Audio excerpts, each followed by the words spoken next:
got it. Okay, got it. Downloading. Yeah, coming up. The little red line is moving across the screen. Okay.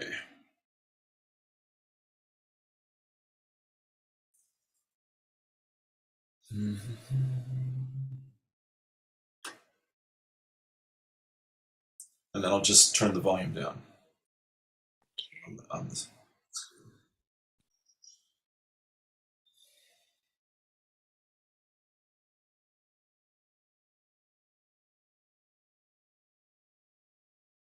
It's just loading.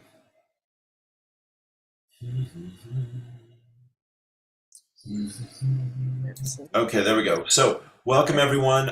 It's my joy to be here with my dear friend Theresa Luttenegger, who's based in Mount Shasta, and I'm so excited that we're here together one more time. That is a true pleasure and an honor. She's one of the most gifted channels, healers, mystics that I know, and she always blows my mind. She's already done that once before we got on here tonight and give me a great big blast of love and healing. Theresa, welcome.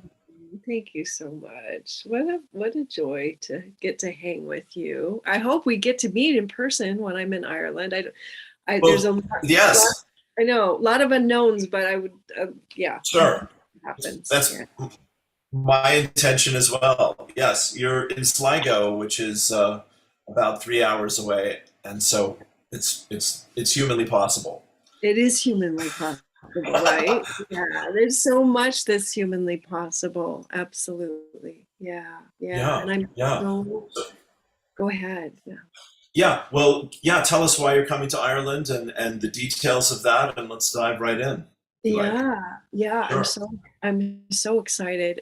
Ireland holds such a special place in my heart. I never made it physically there until the end of 2018, and um, I spent a week in Dublin and Kerry, and then flew to Kenya, came back, and was in the Dublin area afterwards. Pardon me. But Ireland unlocked in me. I want to say the land consciousness, the original creator consciousness that's held in the land and the waters there, helped unlock in me some of my memories of the original creation codes of the I call them the Eden codes. But Wow. and the land on of the Emerald Isle, there are places that unlike other places on the globe that just were completely locked down into separation consciousness. The land that we call Ireland and the water that are the many sacred wells and springs and reservoirs right under the surface that are always noticed in an everyday life. Um, that land and water consciousness and the elementals, the abundant elementals of the realms of the Fae and the leprechaun and the Kalik and um, uh, gnomes and elves, the incredible inner earth and elemental kingdoms there have held a place that couldn't get fully locked down no matter what the game of separation, and we're the architects of the game of separation, no matter what we tried to do to get ourselves to forget.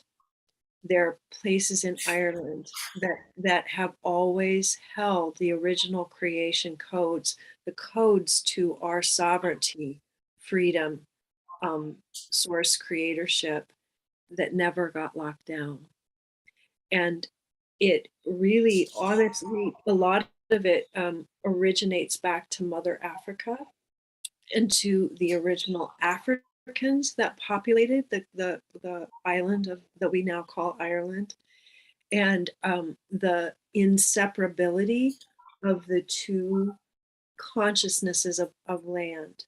And when I arrived in Dublin, I had a few days of rest, but I was gifted with time in County Kerry. And even you said to me, they call it the kingdom of Kerry, right? Yeah. And so there's a reason why they call it the kingdom of Kerry. My friend Beth, who's a light worker, grid worker who lives in County Meath outside of Dublin, she had lived a number of years in Kerry and became one of the human guardians of several portals of creator consciousness, of Eden consciousness. And the portals ran directly from Kerry into Kenya. And you say, Wow. Ireland, Kenya, how could they be related? The original peoples on the planet, who never forgot who they were in civilizations prior to Atlantis, prior to Lemuria. You might call it Judith Kuzal calls it Elysium, that Yes. version of it, right? She calls it, Yes. which is basically the Lion Kingdom, was primarily expressed through, well, you could say Pangaea, the one continent rather than seven continents, but with Africa as the heart, as the center of that, of what we call Africa now. And so um, those original creation codes of when we lived on this planet as creator beings, not in separation, in form, but not separate from remembering who we were. Sure. Those original, we might today call them Africans, would have come in their more galactic forms, a lot of them with blue skin from various realms and star systems. That blue skin eventually, through our genetic manipulation and through our, you could say, evolution or devolution, but through the decision as a collective consciousness to descend from our source creator consciousness, through that genetic manipulation became very dark black skin and then into brown skin. But far before, in my cosmic memory, far Okay. before the Celts or the Druids inhabited what we call Ireland, some of the original Africans, some of the original um, creator beings inhabited Ireland and Right.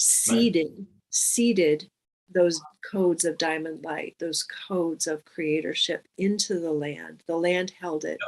And a lot of them guarded that for a long time. There were many guardians Sure. in the island, in the Emerald Isle, holding those frequencies.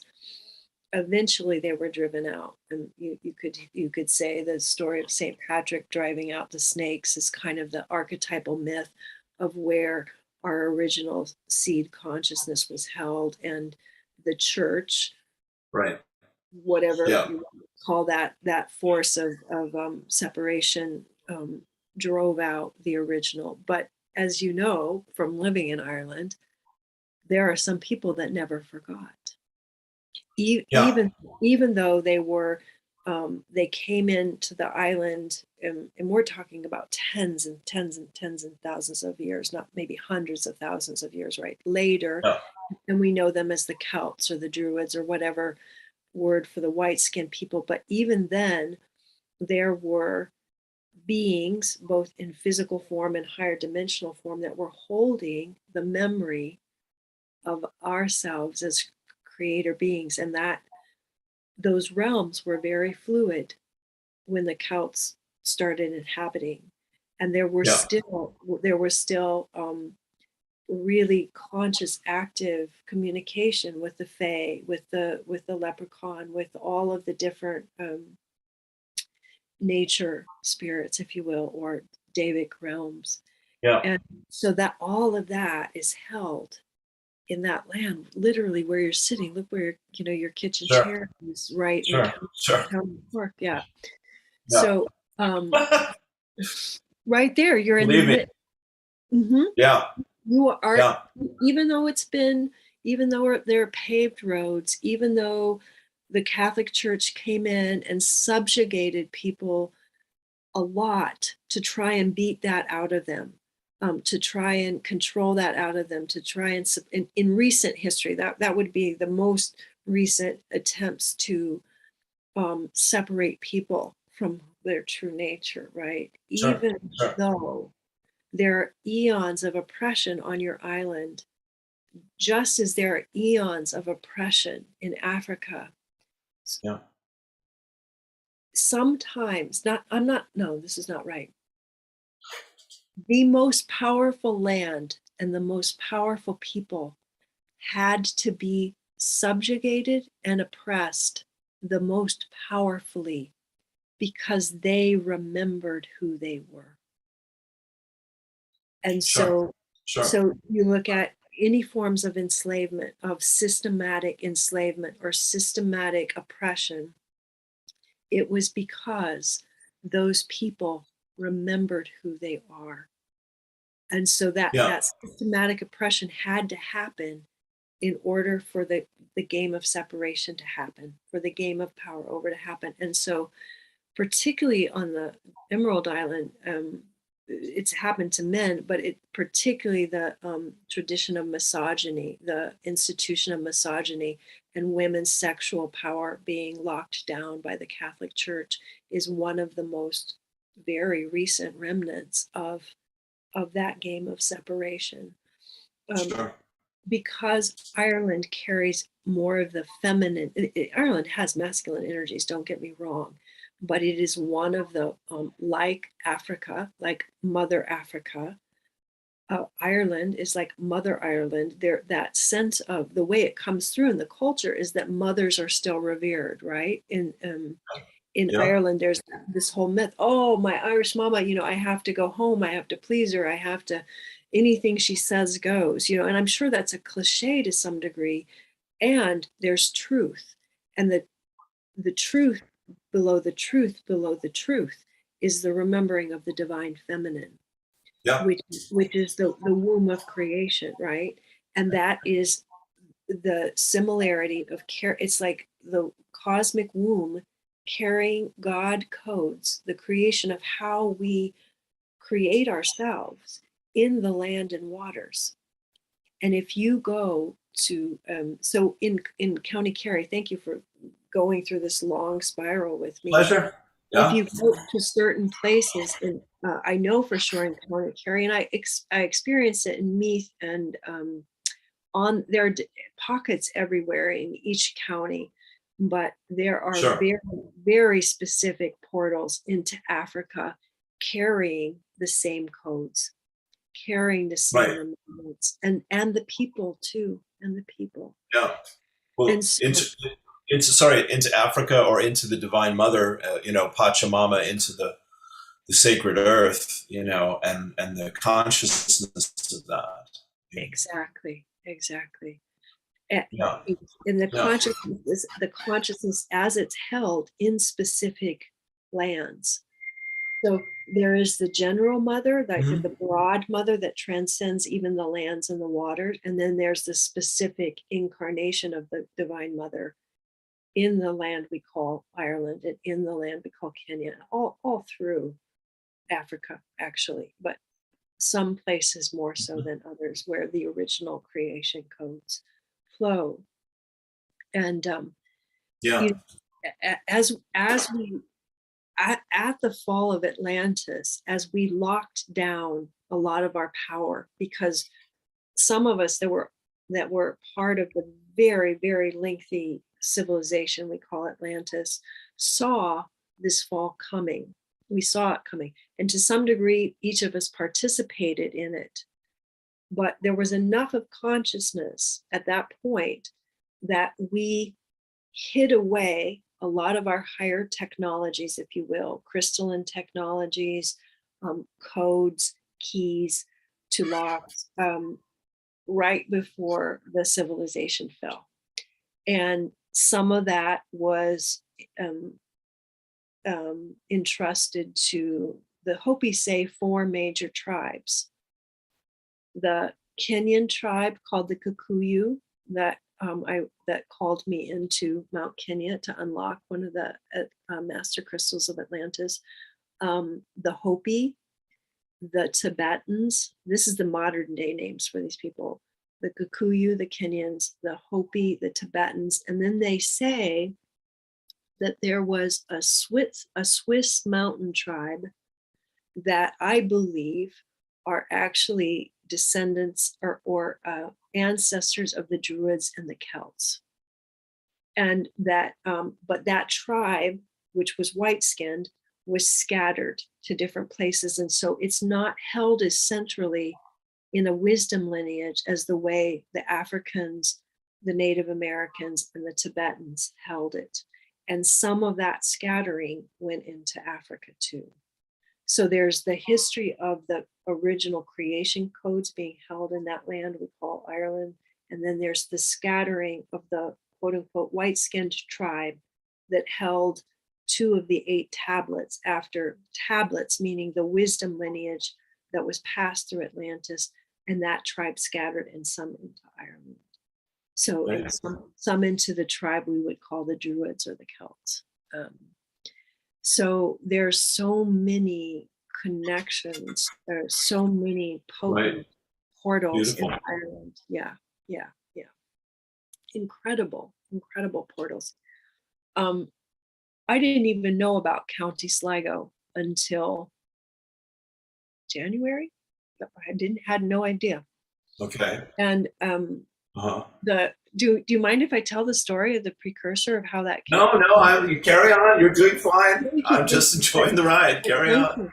No. So in if I will, I'll just to anyone who's not familiar with my work or how I play, Yes, please. I'm about to come to Wales and Ireland to assist through my genetic coding, through my energetic field, in the raising of what I call a crystalline Venus temple that spans the entire British Isles. It's so large. You know, people talk about crystalline pyramids or crystalline obelisks, higher dimensional geometric, sacred geometry structures, or crystalline cities that will begin to rise as Gaia rises in consciousness and that humans will be able to perceive. There is a temple that is rising in the British Isles that holds the codes from Venus, the divine feminine codes of love, beauty, and truth, and harmony as one essence. So it doesn't mean there's not masculine energy in Venus. It's a marriage of the masculine and feminine, but it's also the pinnacle of the divine feminine. So those codes are held in the land and waters of the British Isles. And in December, and I'll just back up a minute. In 2013, the first time I received the transmission that some of this activation happens through the field I call Theresa, I woke up from a dream in which I was in these Rocky Mountains in southern Turkey, where I've never physically been in this lifetime. And the dream continued while I was awake. So I went from sleeping dream to waking dream. So I was lucid in both sleeping and waking. I woke up, I saw the most magnificent crystalline temple descending and locking into these Rocky Mountains. And I asked, where am I? And my higher aspect said, you're in southern Turkey in the Taurus Mountains. I had no idea there was a place called the Taurus Mountains at all. And I said, Right. and I felt like I was in heaven, except for I'm watching this temple descend. And what is this? This is one of the temples of Venus that you will help activate on the planet. So Theresa's personality had no conscious memory of any of these functions within me. And I'm getting this both from sleeping dream into waking dream in vivid color, as though I'm there. And in a sense, I do believe I was already bilocating by then. So there's a part of me in Southern California, and there was a part of me in what we call modern day Turkey. The next morning, as I'm integrating what I had gone through, I Googled in Taurus Mountains, and they indeed exist. And in fact, Mother Mary went into retreat after Yeshua's persecution, and that's where she died. And so she holds those Venus codes too. And so Mother Mary was one of my early guides. So, and I was Mother raised, Mary. Okay. I was raised a good Catholic girl. So, A good little yeah, Roman Catholic. a Yes. little rebellious Roman Catholic girl. Yeah. Yeah. Me So, too. yeah, I know. And so, anyway, so that was the first Venus temple I consciously activated. But it wasn't like, it doesn't come through the egoic consciousness. So Theresa didn't wake up one morning and say, "Oh, I'm going to activate a Venus temple." No, Sure. no, the Sure. higher dimensional aspects of my awareness that do this informed the human me, what was happening through my field. So Right. sometimes people Right. are amazed at this. And I'm like, I don't have anything to do with it. The human being you call Theresa, Amelia, is just like a witness to the field that Yeah. is the field that is my Yeah. source consciousness. Yeah.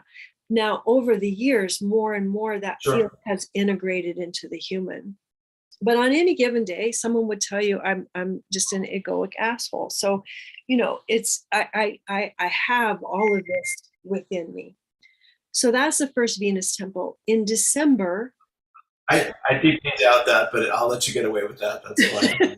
I don't know. I don't know. Really, really, it depends on who you talk to. I'm getting better. So in December, I had a very profound vision when I was in a meditation with a friend of another temple rising, this time not descending, but rising out of Gaia. And I was sitting on a structure within the temple. It was crystalline, organic. So it looks like nature, but the patterns underlying nature are sacred geometry, right? Sacred crystalline geometry. So I'm sitting on a structure in the meditation. I wasn't looking for it. I just found myself there. And I'm sitting in this temple, and it is massive. It's so massive. It's equivalent in size to many cities, but I don't know at that point it corresponds with what we call the British Isles. But I'm sitting there, I see no one around, and at first I feel really sad and lonely, like what an exquisitely beautiful place to be, but where are my playmates? And I turn in the distance, and there are hundreds and hundreds of sisters and brothers coming towards me. They know too that they've constructed this temple of light, and they're just about to join me. This was in December 2021. Okay. Shortly after that, Zahara Celestial, Denise Yeah. Chadwick, and a woman named Robin Ringgold and I, like, were just drawn to each other like magnets with Venus codes. And the four of us met a couple times. And then later, during that time, Zahara and I had channeled and downloaded a lot of stuff around Venus codes.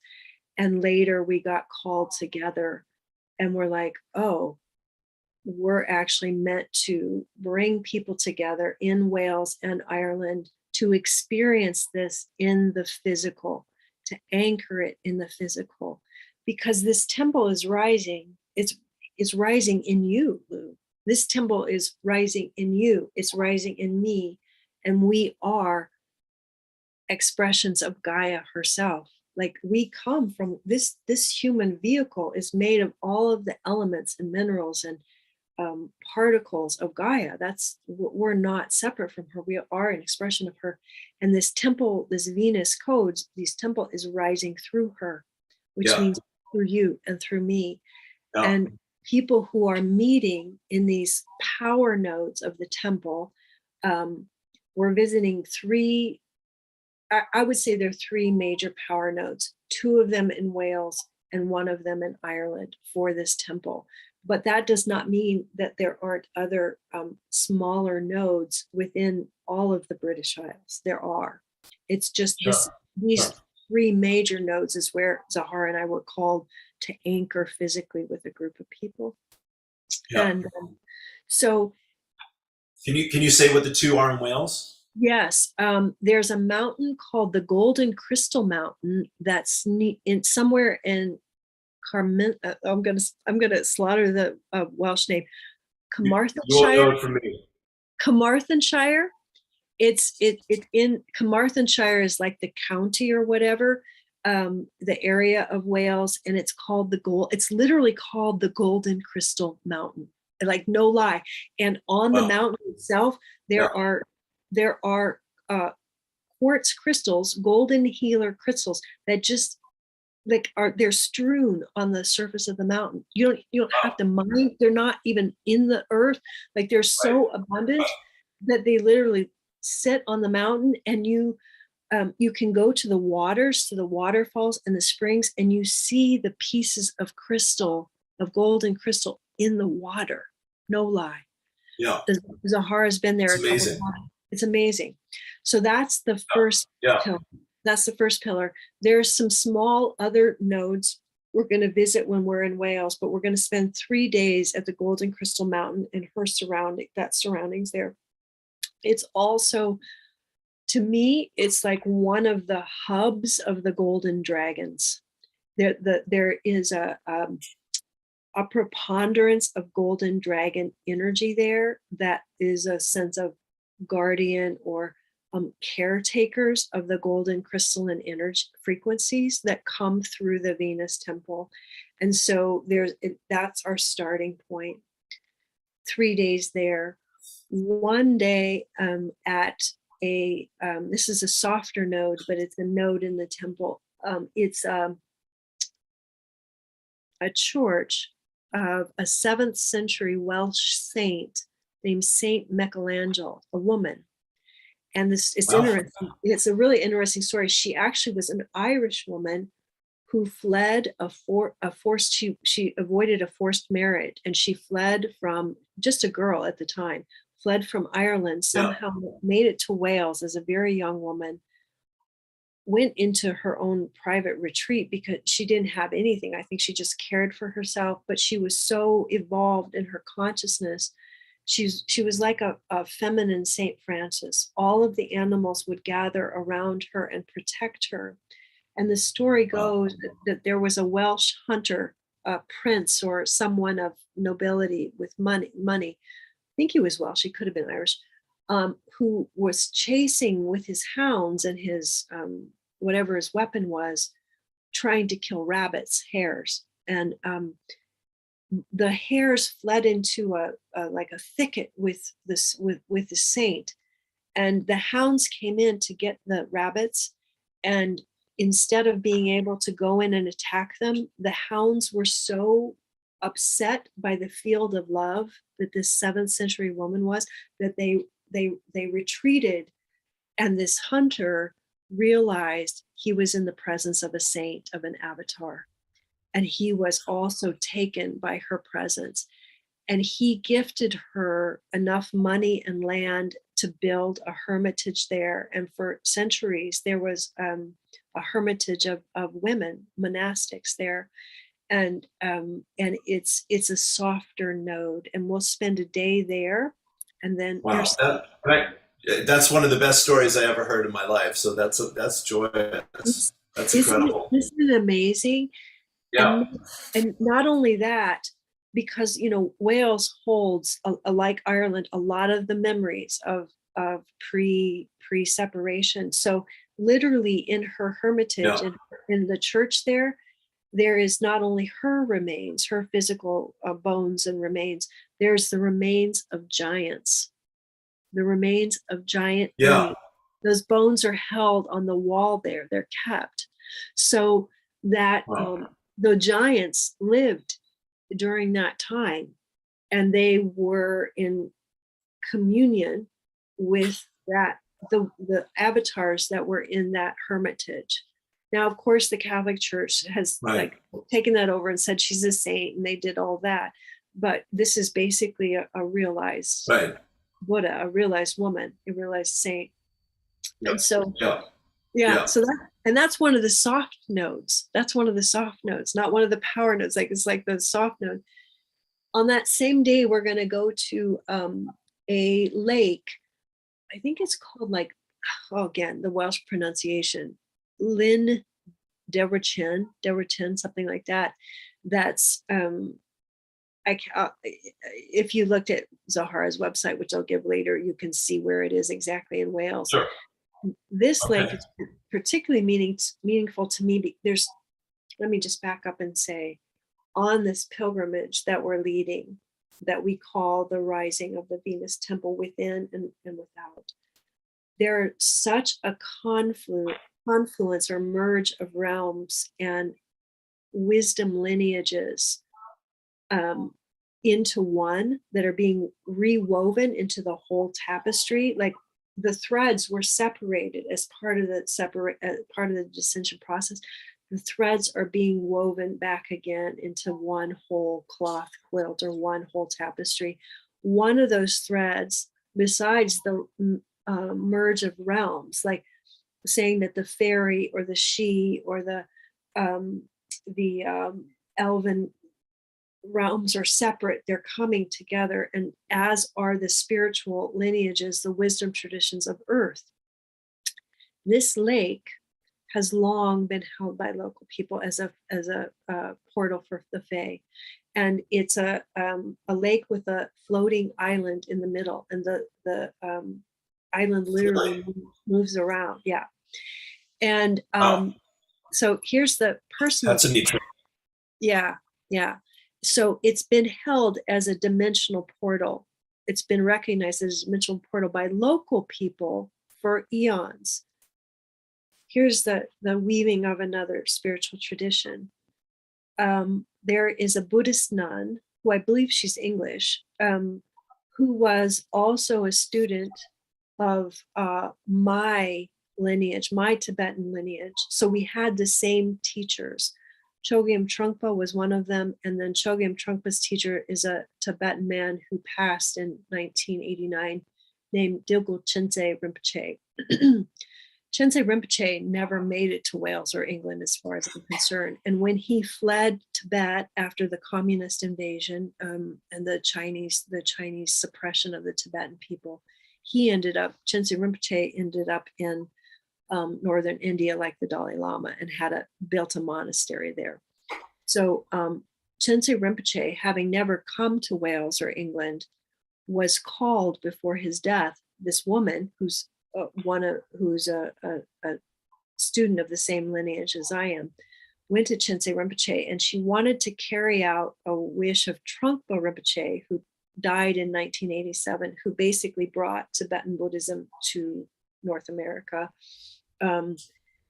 She wanted to honor Trungpa Rinpoche by burying a statue of Guru Rinpoche in a lake. And there's a long lineage. So the Lady of the Lake, which is part of the Avalon lineage. Yes. The Lady of the Lake appears in different spiritual Yeah. lineages, including the Buddhist lineage. And she's known as Mandarava in that lineage, but they call her literally Lady of the Lake. So this Tibetan nun wants to bury a statue on a lake in Wales in honor of one of her teachers, Trungpa Rinpoche, who passed in 87, who came to me in spirit for 8 years nonstop as a lover. That's a whole other story. And I was his consort. Okay. So I know. Sorry. Okay. I know this is quite a weaving. This nun. No, I'm enjoying. I figured if no one else listens, you'll get a kick out of the conversation. So this nun. Absolutely. This nun is being called to open a Buddhist center of peace in Wales. And in order to do that, she wants to first honor Trungpa Rinpoche. She consults Chense Rinpoche, who's in northern India, who has never been to Wales. And Chense Rinpoche looks at a map of Wales, and he narrows the lake down to being in a certain valley. But it's Wales, and like Ireland, there are bodies of water everywhere. Small lakes, sacred wells, springs, whatever you want to call them. So this nun starts driving around this county, this particular valley, looking for the right lake. She goes to lakes, and they're all charged. They're all super high vibrational because, again, the land and the waters remember the original creation codes. They never got locked down there the way they got locked down in other places. She's driving around. Nope, this is not. She communicates back to Chinsei Rinpoche. Nope, this is not it. Is it this one? Nope, it's a beautiful lake, but that's not the one. She comes to the one that we're going to visit on the pilgrimage, and he says, that's the one. So this lake that's been held in Wales, known to be sacred by the local people for eons. Right. Right. A Tibetan guru in northern India Yeah. says, Yeah. here. And so Yeah. this confluence of the 4 different lineages that held the wisdom traditions after the fall of Atlantis. And I'm not saying there aren't other lineages that are holding wisdom traditions. Don't get me wrong. This is a Sure. Hopi prophecy. But so those 2 threads are in that moment then cross between the white tribe and the yellow skinned tribe, the Tibetans and the Druids or the Celts. And so 3 very high lamas, some lower level lamas, teachers, gurus, go to this lake and literally swim in the lake, reciting millions of mantras. These high Tibetan gurus swim around this lake, reciting mantras, and bury this statue that is, bury this statue of Rinpoche on the island that is infused with, again, a million more mantras, sacred medicines, blessings, all of that. So the interweaving of the spiritual traditions, the wisdom traditions that have held the truth of non-duality, of no separation, of I am present, I am presence, marriage to the all and the nothing. I am that I am, and also I am nothing. I am nothing and I am everything. These wisdom lineages are married in that lake. So those are some of the soft places we're going. The second power node is Holyhead Island in Wales, and there is that power node is it's the divine masculine that is anchoring the feminine surrender that is spread out, and it's a proper stargate there at Holyhead, and it is a cosmic lingam. It's a cosmic. You're looking at basically the Venus temple as a very large yoni, and in the center of the temple is the cosmic lingam, and it is straight, penetrating, diamond light lingam right there, and it's a stargate. And we will be there on the full moon lunar eclipse, the gathering for 3 days in that area of Holyhead. There's a lot of small pilgrimages we'll make in the area, but the Holyhead Mountain is the power node there. And when I tapped into that node, basically I saw an ascended community there. And years ago when Zahara was there, she also encountered, she believes it's where when the Druids retreated from their persecution in Wales, they went to Holyhead Island, and she believes that they used the Stargate to ascend there. And she has experienced the ascended Druid masters in that area. Wow. And Wow. when I previewed the retreat, I feel that those of us that show up there will be lifted in our vibration into that ascended vibration with the masters that reside out of our field of 3D perception, but are in alignment with that physical place. So every time I see that, and I see it on the lunar eclipse, I'm just like, am I going to survive this? Am I going to stay in my body? Because it's so intense, the frequencies that are happening there. And the temple itself is very much in divine union between the masculine and the feminine. And you can see it literally in the cosmic lingam penetrating the yoni. But they're completely in union. And that's the second major node. The third major node is in Sligo, Ireland. And again, I'm going to cry. An ascended community, ascended masters live there now parallel to our reality. We just, unless if our vibration is high enough, we can't see them or access them. Sure. Sligo, Ireland, there's a tabletop mountain there called Knocknarea, and it's right, there's two really interesting land features, two tabletop mountains in different shapes. The first one, where we're going to convene, is called Knocknarea, and there's another one called Ben Bulben. Ben Bulben was really in Yeats wrote about both. Yeats wrote about both Ben Bulben and Knocknarea, and he calls that area there, because they're like sister and brother together.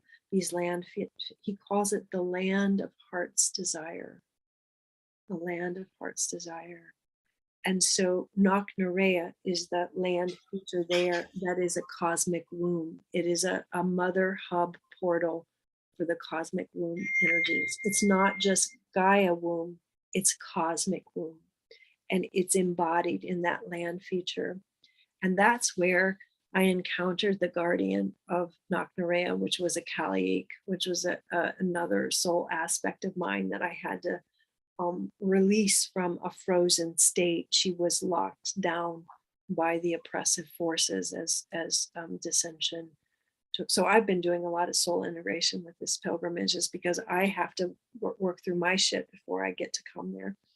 So that Kali was frozen in time, in dimensional space, and was held enslaved. And part of this is personal to me, but it's also part of the larger pilgrimages.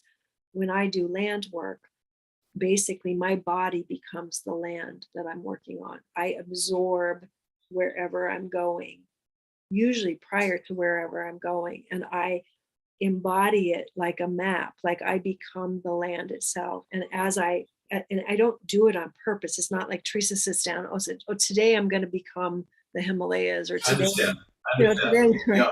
It just happens spontaneously. Yeah. And there was a land guardian there who was a Kaliik. When I absorbed that land, she came into my field, into my body.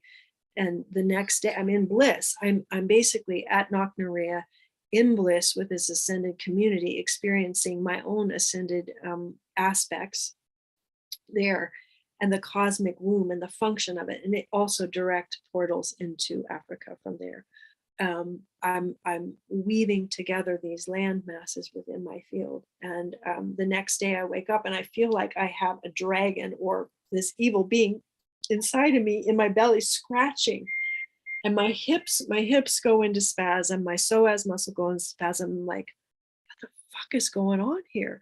Because I don't experience attacks anymore. Like, everything in me is vibrating high enough when I'm doing this work that it doesn't matter what Machiavellian energies come at me. I don't experience them. I don't experience pain. They can throw their best throw at me.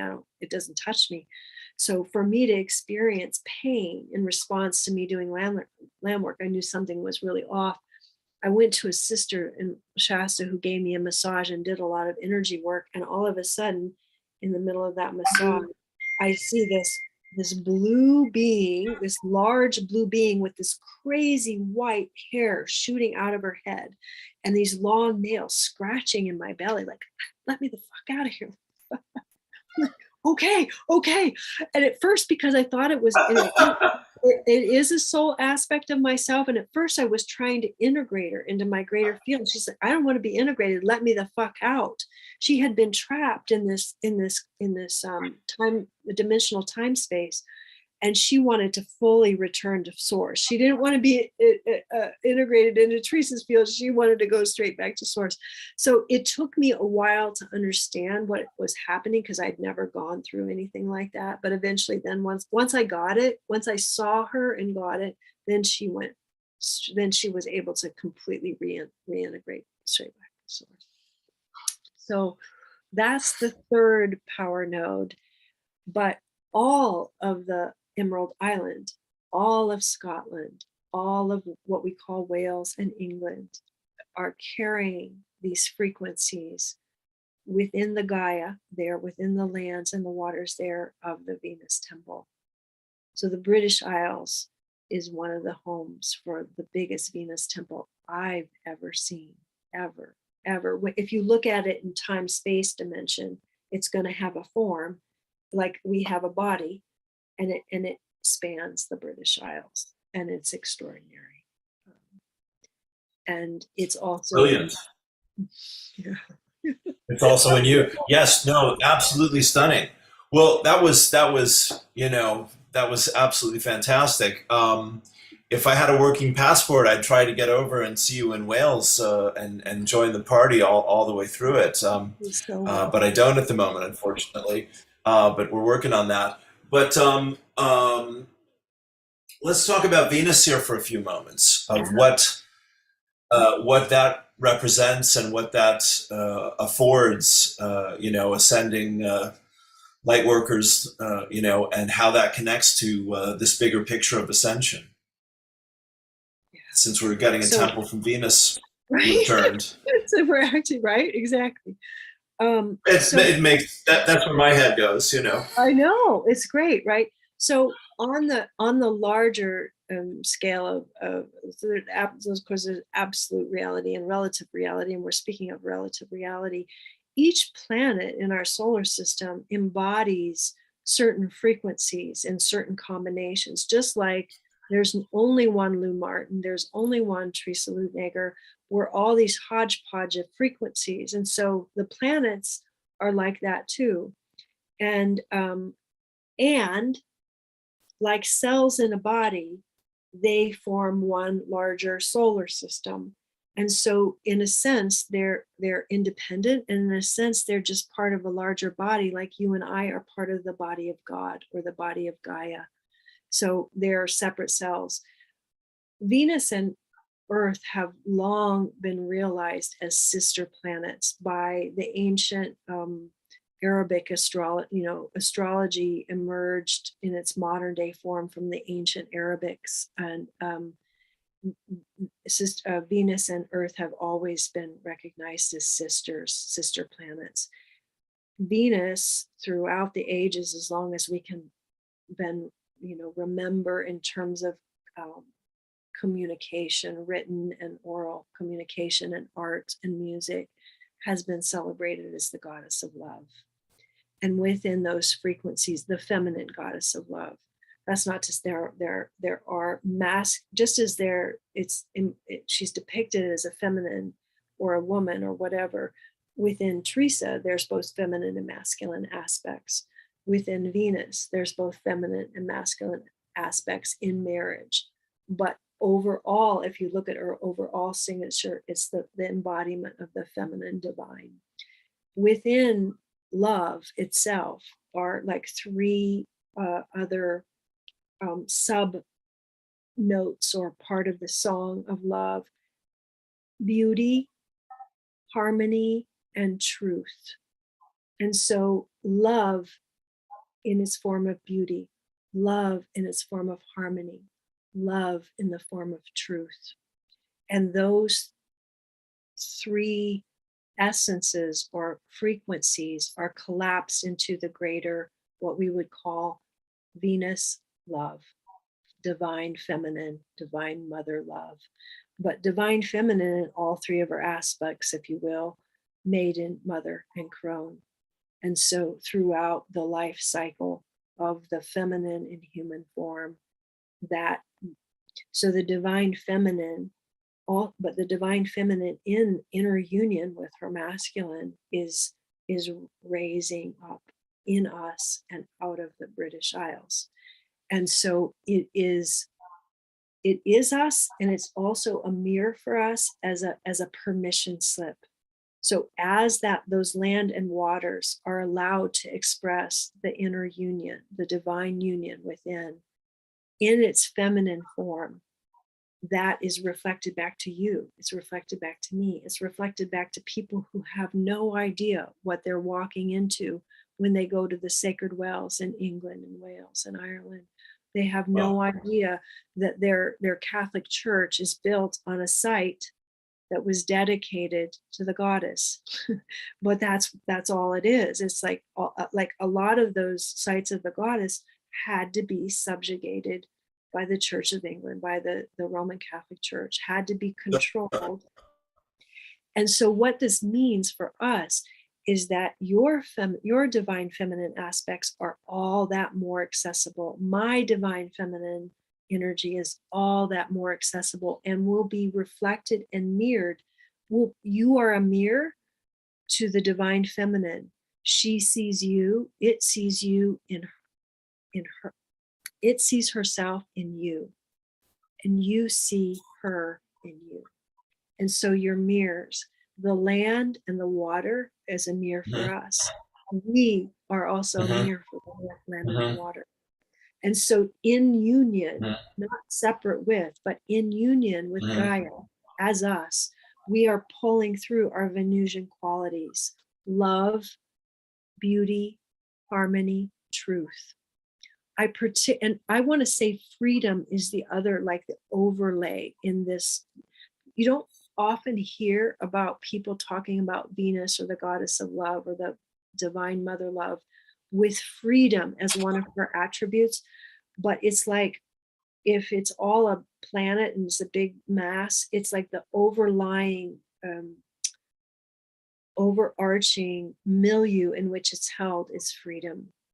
And it's the embodiment of love, as love is the highest beauty, truth, harmony, and freedom. And so it's, I think what I want to say is what it means for all of us.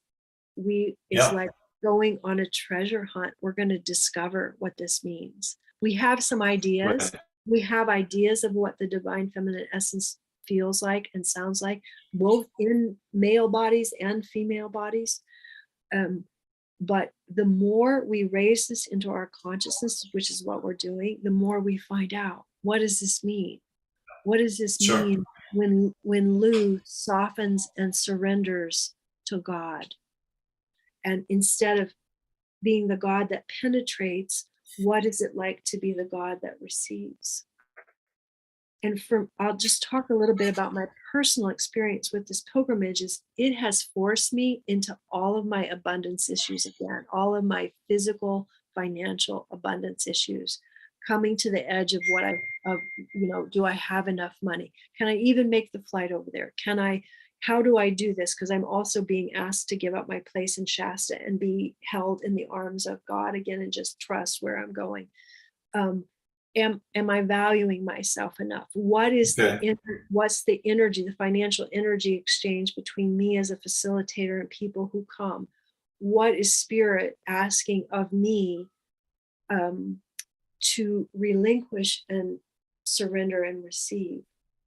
When I first started working, I've worked with the Venusians since I was a child, but when they came to me to facilitate this pilgrimage, they started working with me in a different way. And the first time Zahara and I traveled together into the temple etherically, energetically, right, and were greeted with so much love. I was sitting in this chair, and I was trying to sit up because I was in a meditation with Zahara, and they kept like literally pushing me back, like, lay back. I am not lying. They were like, right. They said to me, you are like, it's like you've gone into a restaurant and you've ordered your menu, you've ordered your meal, and you are still running so much masculine energy that you want to try and do the waiter's job. You want to do the waiter's job that you yeah, or cook it yourself. You know? I'm trying to cook my own meal, and they're pushing me back, and they're like, stay in your fucking seat and receive the meal you ordered. Right. So it was so humbling about the ways we try to control or think that we have to do something in order to make things happen. And I can totally relate. I totally relate to all of this. Yeah. And I tend to think of myself as a fairly feminine, surrendered being. Well, they're like, ha, ha, ha. You are like, you're just like trying to work it all. You're trying to do it all. And literally, like, I would get pushed back into my chair. Like, stay the fuck still and receive, Yeah, like, yeah. It's, it's a good lesson, It's a huge lesson. And Yeah. hopefully this Bless, is not too bless crude. you. Bless you. Yeah.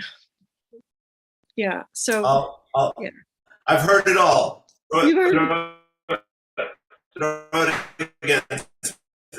Whatever you got. Well, hopefully this is not too crude. I don't know, but so I I'll have a just. very open-minded audience. Okay, good. So Yeah. the other piece of this is like the feminine in all of us, because of the years of persecution to our feminine. And I mean, whether you're in a male body or a female body, because men's 100%. feminine, right, has been persecuted. Like, you have to be tough. You can't cry in Yeah. front of people. You have to Yeah. Yeah. do. Your self-worth is measured on what you accomplish. So the Yeah. feminine in all of us has been subjugated, oppressed, controlled, Yes. Yes. including in the masculine. So Yeah. what we learn, our feminine aspects learn to control in a manipulative way. Women are famous for this, like that they'll manipulate their husbands, right? That's a joke, but there's truth in it, because the feminine is not allowed to be direct in her power because of the years of subjugation. That means Yeah. in for me. So there's this phrase in the SM community. They call it topping from the bottom. So it's an S&M term, where in S&M, in the power play of S&M, there's a top and there's a bottom. And the top is the person who's in control of the energetic flow of sex, and the bottom is supposed to be in surrender. But there's a technique they call topping from the bottom, meaning you're supposed to be in the position of being powerless, but you're manipulating the energies to get your way. And that's the shadow aspect of the feminine, that we don't trust our power, so we try to manipulate things to come to us instead of actually softly surrendering. Because when one That's surrenders, very profound. Yeah. because Go literally on. when one surrenders sexually and otherwise, there is no control, none. Yes. None. Yes. and Yes. that is the feminine in its purest form. The Yeah. match, Yeah. yeah. That's beautiful. Yeah. Go on. Sorry. No, I'm sorry. I tend to get going, so I apologize. I can be too. You're fine. You're fine, sweetheart. You're fine. No, all I was going to say is that the I mean, sexuality is a powerful metaphor, It is. as you're saying, for surrender, vulnerability, passion. Yes. Love, caring, kindness, attentiveness, receptivity, intimacy. All of those things. And as you're saying, I mean, S&M is also a kind of a metaphor for the whole patriarchy, It is.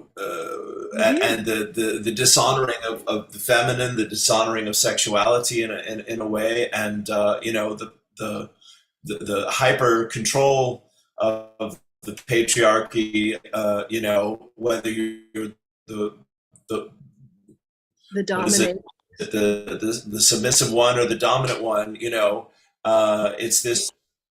Yes, yes, but it's this very clear delineation, whereas the feminine is all about trust me, and I will show you. The masculine is I need I needed a rule book, and I need structure, and I have to have form, and I need to be in control and all that. So yeah, that's very, very deep. That's very good.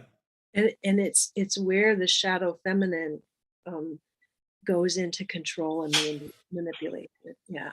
And so all of these parts of ourselves are being purged. And so as the Venus temple within and without rises, more of those subtle patternings of power and control within ourselves, in our intimate relationships, whether they're sexual or not, could be with our child or our best friend or our coworkers, whatever, all of those subtle energies of power and control that we ingested as part of the genetic separation programming have to be flushed out. And so there's so many Yeah. implications of this energy rising in ourselves, what it's going to look like in our daily lives. It will Sure. force us out of codependency, really, which Yeah. codependency Yeah. meaning that anything from outside of me that I'm trying to get covertly, manipulatively, or overtly by oppressing you and not giving you any choice, all of those patterns get flushed out of each of us down to the most subtle manipulations within us. And it's humbling. Sure. It's humbling. It's humbling. And including like, Yeah. how do I make my money? Am Oh, I yeah. it's it's like, It's easy to be the philosopher. How do you pay the bills and the rent? that's it. That's Yeah. it.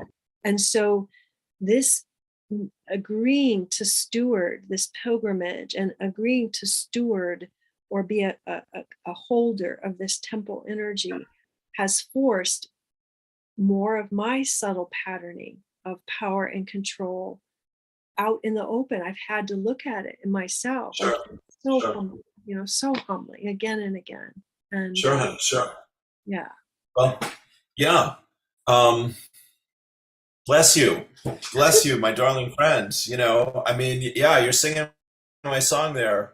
Um, naked before the world that's it. was the phrase. Yeah, the phrase Dr. Peebles gave to me one time. He said, "This is how you do it. Yeah, you be naked before the world." And because as you said,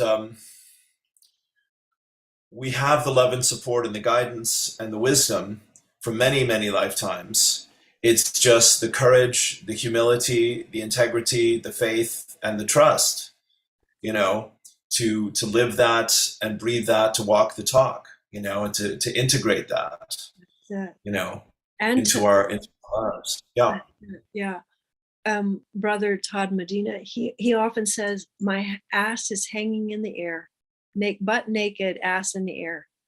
Like there's no hiding your own shadow if you're really willing to Yeah. to do the work, to be available to your own ascension. Your ass is constantly Sure. naked to the world. Yeah, yeah, that's it. Yes. Yeah. Yes. Mm, Yeah. yeah, it is Oh, totally humbling, and totally yes. Well, beautiful. totally humbling and totally beautiful. Yes. Yeah. Yeah. Totally. Yeah. Yeah, yeah, yeah. Well, as you said about the qualities of love, truth, beauty, humility, freedom. I mean, we were chatting and you did a beautiful healing session on me earlier, helping me with my healing journey in the last few months. Thank you for that. That was absolutely sublime and wonderful. Um, you humble me, my friend. Your depth of experience and wisdom and your vision of the big picture the big picture is always amazing. So thank you.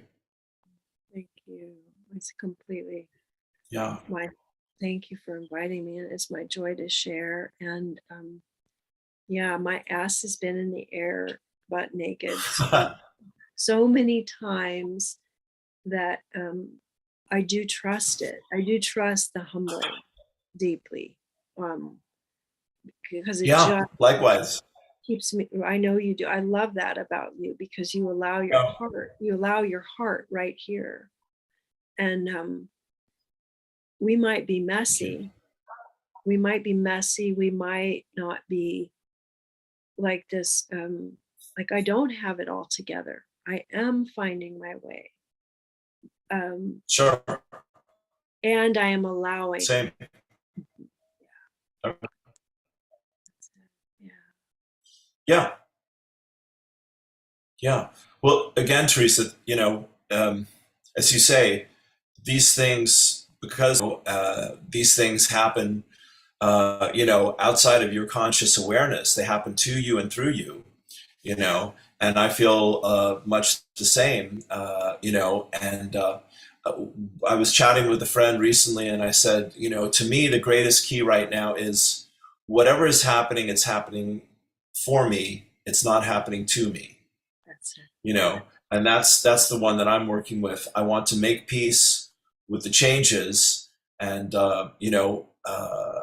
there is so much change on the horizon in our world right now that we do need to find each other and cheer each other on and encourage each other, and know we'll get through the ass hanging over the side of the road moments, you know, hanging onto the cliff with one hand moments, Yeah. and edge of the cliff moments. That's what I call them in my own mind. I'm standing at the edge of the cliff one more time, That's it. That's and learn to fly and not learn to fall. Not be afraid to jump. that's it. That's it. That's it. And to not beat ourselves. Amen. Well, darling, let's leave it. Yeah, go on. No, no, oh, it's all right. I was just going to say, and not beat ourselves up when we do fall. Not beat ourselves up. Yes. No, that's a very important point. Let's not skip that at all. That's absolutely. That's the. I mean, again, Venus and the divine feminine, the goddess, the unconditional love of all of that, and as you've described, for me, there were several things that were revelatory about the patriarchy and the divine feminine, and one of them was the novel Mists of Avalon that I read in like the mid '90s. That turned the light on, and that was one of the early ones, and there have been many, many. You see it every day now, because things are changing so fast.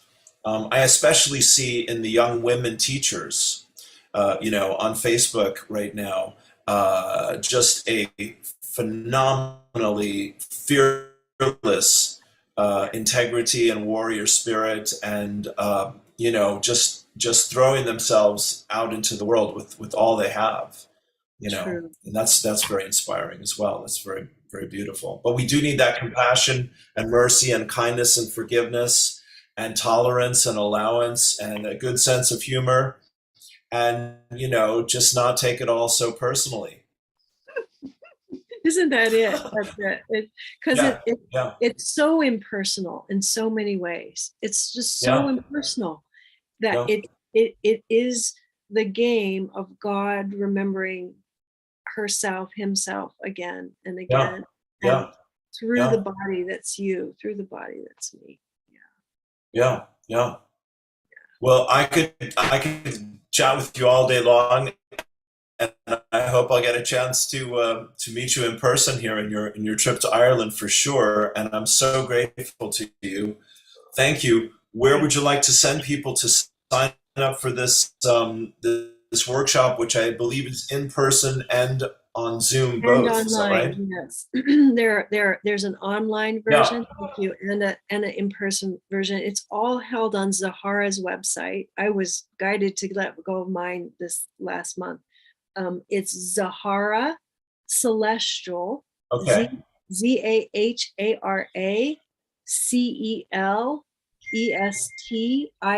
ZAHARACELESTIAL.com, and it's called the Venus Very good. Pilgrimage. Right.